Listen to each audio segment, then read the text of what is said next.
নমস্কার বন্ধুরা, আজ আমি নিয়ে এসেছি একটা দারুণ রেসিপি, চিড়ের পোলাও। চিড়ের পোলাও বানানোর জন্য নিয়ে নিতে হবে চিড়েটা একটু মোটা ধরনের নেবেন, তাহলে পোলাওটা বেশ ঝরঝরে হবে। এরপর আমি দিয়েছি কড়াইয়ের মধ্যে সাদা তেল গরম হয়ে উঠলে এর মধ্যে দিয়ে দিতে হবে কিছুটা পরিমাণে বাদামটা একটু ভালো করে ভেজে নিয়ে লাল করে তুলে নিতে হবে। এরপর এর মধ্যে দিয়ে দেবো আমি কুচিয়ে রাখা আলু। আপনারা চাইলে ফুলকপি, পেঁয়াজ, মটরশুঁটি দিতে পারেন।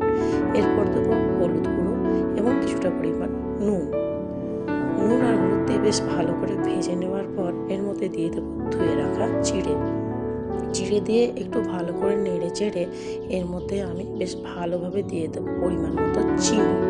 আপনারা চাইলে কম বেশি মিষ্টি অনুযায়ী চিনিটা দিতে পারেন।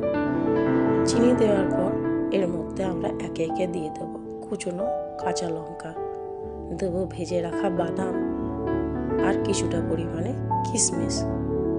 এরপর বেশ ভালো করে নেড়ে চেড়ে চিনি গলে গেলে নামিয়ে গরম গরম সার্ভ করবো চিড়ের পোলাও।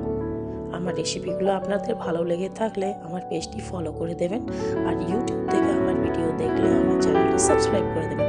ধন্যবাদ।